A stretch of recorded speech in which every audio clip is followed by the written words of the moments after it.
Leaders, real life leaders. Hey guys, welcome to today's episode, and we have Bryan Adams with us. And no, it's not the Bryan Adams you're thinking, you know, the song Everything I Do for You. No, that's not the Bryan Adams we have today. We have the Bryan Adams of happydance.love, and it's kind of not what you think. What we're going to be talking about is how to attract the right talent. We're going to be talking all about hiring. I know that all of you are constantly complaining that you are having a really hard time hiring the right people and the right fit. So we're going to be talking about elevating your employer brand. We're going to be talking about how to get your career site and everything on a new level. So Bryan, welcome. Well, thanks, Chantel. Looking forward to the conversation. Thanks for having me on. Yeah, so let's talk about hiring right now. So one of the things that people are constantly complaining right now is they feel like the pool of people that they're hiring. I mean, I know you hear this all the time, right? They're just like, I can't even find anyone. I'd love to hire somebody, but I can't find anyone that is good. So how would you respond to that? Well, it's tough. And, you know, I've been working in employer branding and talent attraction for 20 years. And what I would say is it's simple, but it's not easy. And the challenge as a small or medium or even large size organization is you have to figure out a way to stand out and differentiate as a employer. You need to make yourself and position yourself more relevant to your talent audience than your competitors. And then you need to be memorable. But one of the most surprising aspects of talent attraction and employer brand, Chantel, is the strategy is usually backwards. Most organizations set out to try and become the most attractive organization to talent.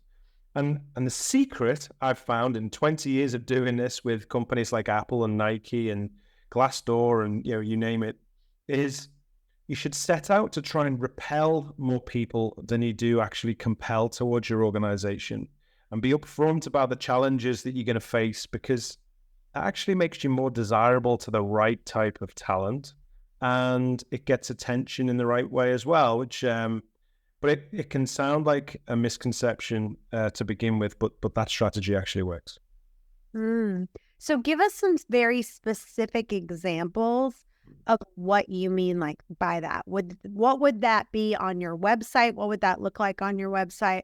What would that look like when you're having that initial interview? Yeah, so if you think my favorite game to play with an organization is, if it was your job to dissuade somebody from joining you and you couldn't lie, what would you say? And it's usually quite easy to answer that question, like, oh, there's no work-life balance here, or there's no structure. You need to be able to figure things out yourself. And, you know, we've got a lean team and it's relentless deadlines. That sounds like it would put most people off, and it would put a lot of people off. But actually, if you lean into the stories behind those things, it's usually the secret to finding the source of the most passion and pride of an organization.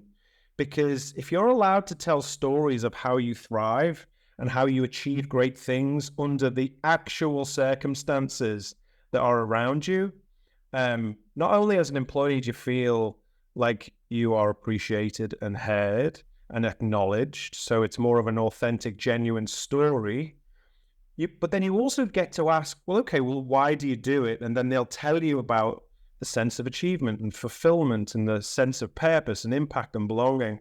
So you get the full story of A, what it's really like, and B, how people find incredible value. So when we worked with Apple a few years ago, now there's an example of an organization that will tell you, look, there's just no work-life balance here whatsoever, which of course may put off a lot of people.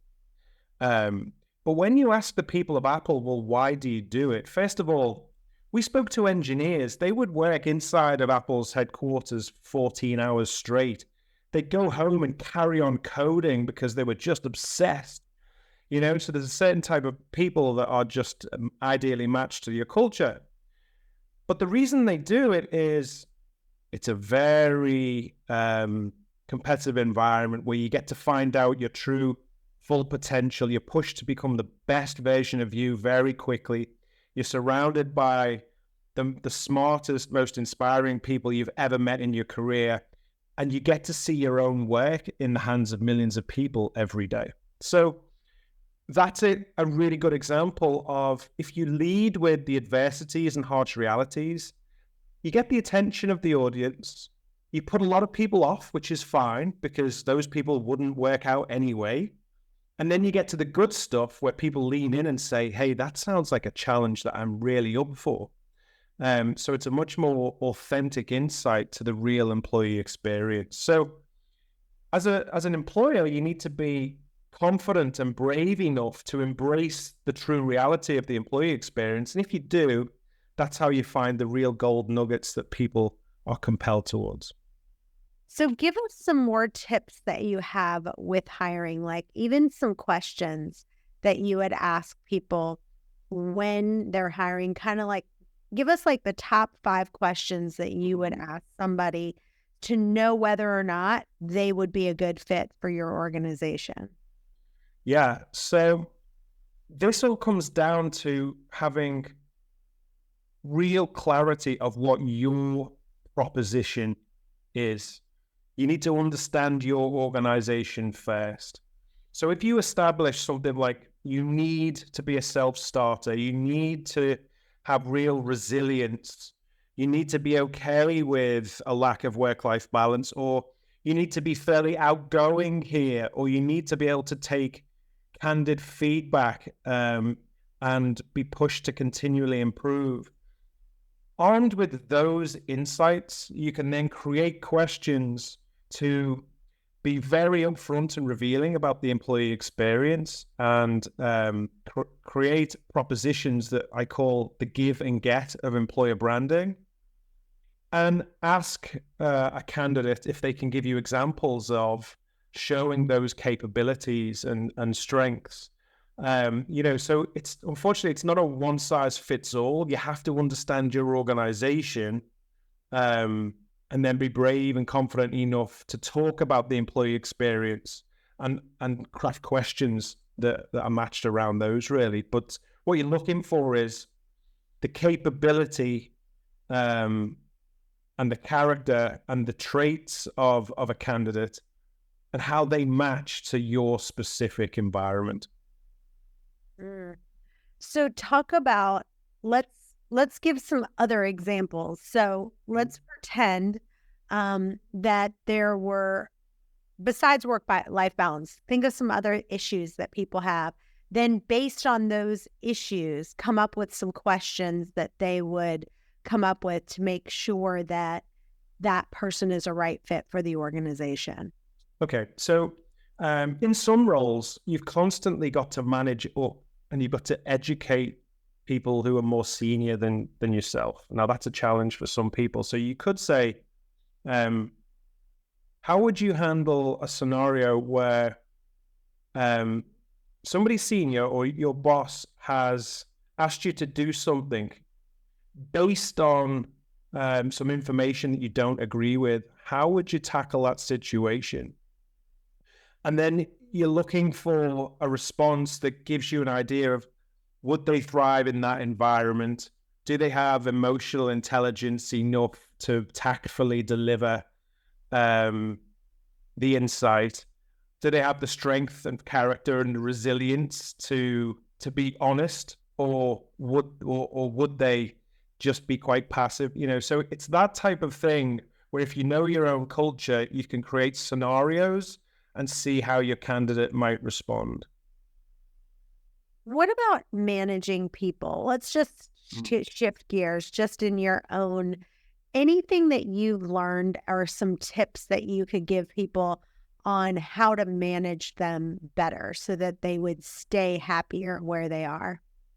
So I think in this day and age, and one thing that we're seeing, whether it's an organization with 50 people, 1,000 people, or 100,000, is there's more challenges around middle managers. Like it's a real aspect of a lot of organizations, especially in this world where there's a lot of remote working.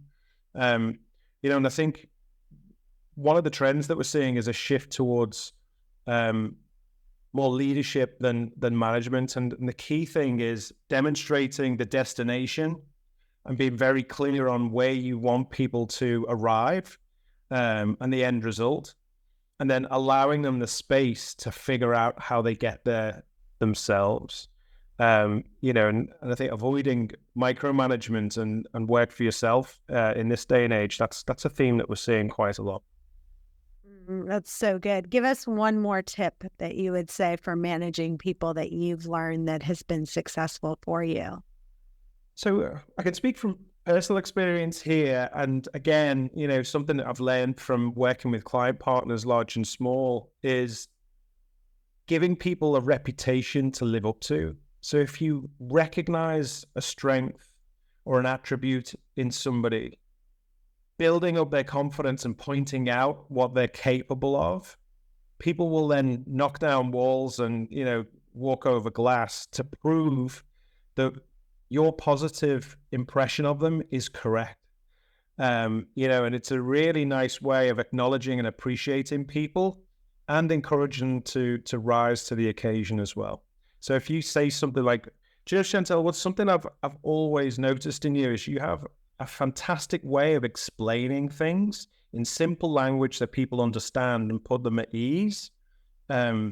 Because of that, I would love you to educate this team over here on exactly how you interview people on podcasts and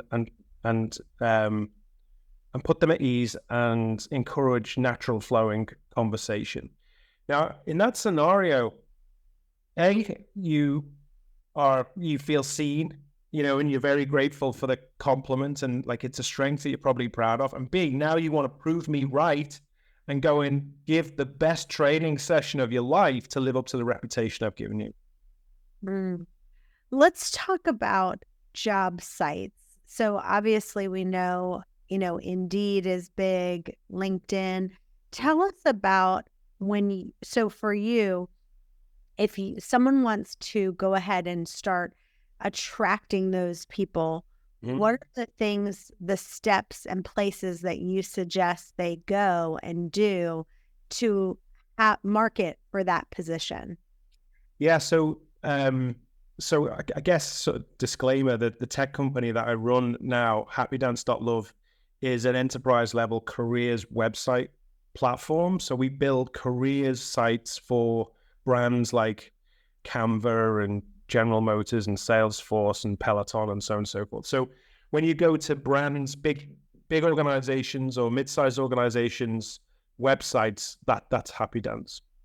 And one of the things that we see is really important these days is if you bring in traffic from Glassdoor, Indeed, ZipRecruiter or whatever, that branded candidate experience is really important. You've got to make a great first impression.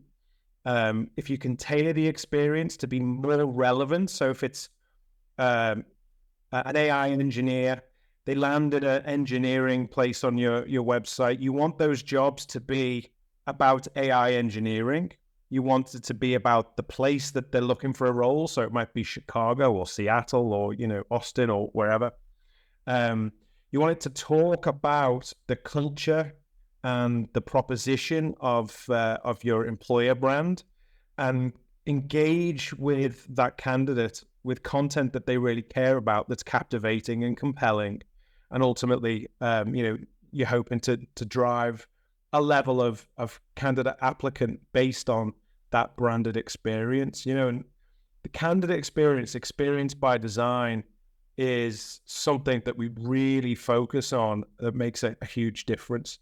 Leveraging technology is, of course, a big part of this, but the good old-fashioned art of authentic storytelling is probably what makes the biggest difference, actually. So let me kind of understand. So, for example, with our company, if you want to get if you want to come to our regular website, like as a buyer or seller, you'd go to canzel.com. If you wanted to join our company as an agent or as an employee, you'd go to joincanzel.com. Or, like at Canva, I think theirs is something like life at canva.com/jobs or something along those lines. So what you're saying is that your company would create the site, like for mine, since the employees and the agents go to joincanzel.com, the website that you guys create would be the Join Canzel, or you'd help Apple create their career site. Is that correct? That is correct. So Life at Canva is a good example. That's a website that we've designed and built based on their branding, and we've integrated with their vacant job board and, so on and so forth. So that branded experience is one that we've created, yeah. Okay. So what you do is you meet with people and you go, okay, tell us what you're looking for. And then you brand the site so that when they go there, they are going to understand a little bit better about the company and the process simple. Is that correct? That's exactly right. It's taking the employee value proposition and the employer brand guidelines and creating a really compelling branded experience so people can make decisions as to whether that job is something that they, are inspired or motivated to apply for. Yeah. Got it. And so with that being said, what would you say? Obviously, these people still have to advertise on different sites. What are you seeing? Like if you had to rank in order the top 5 platforms that you would say if someone's going to run ads, what are the top 5 places they should be running ads on right now? So I think generally speaking, the top of the funnel, there's probably no surprises. It's the big social media platforms. LinkedIn is a staple diet of everybody's usually. Things like TikTok and Instagram and Facebook and, Glassdoor and Comparably are probably all in the mix. Indeed, ZipRecruiter deliver volume, but not necessarily quality, because it's literally, the branded experience of that isn't great. What we're seeing more of is when you get your talent audience divided into segments or personas, as we call them, you can start to understand, okay, so people ideally, like marketers or strategists who are ideally matched to Patagonia, you might actually start to advertise in outdoor communities and places where it's ideally matched from a cultural perspective. So the more niche community you can find, based on the insights you have about your talent audience, the more success that you will have, but you're always going to have those general sites like Indeed and Glassdoor and Comparably, etc., to bring in the volume. But if you really want the best talent, segment the audience and go where the talent is. Most organizations want passive talent, not the talent that are searching on job boards. So, it's simple, but it's not easy. Awesome. Well, this has been great. Tell listeners where they can find you and where they can follow you. Sure. So you probably won't forget my name, Bryan Adams. You can search for me on LinkedIn, or if you go to happydance.love, then you can find us in both places. And if you're interested in give and get employer branding, you can search for that on Amazon. It's usually the #1 bestseller for employer brand. Awesome. Well, you guys stay tuned. We've got another episode coming up in just a few. Bye-bye for now. Thanks for listening to this episode of Real Life Leadership. If you'd like to get the show notes or access more resources, log on to reallifeleaders.com/podcast to get the show notes from this episode and any other resources we might have mentioned. And also, we'd love to hear from you. Be sure to review or rate this podcast on Apple Podcasts to help spread the word. And if you have any leadership questions you want answered, email podcast@reallifeleaders.com.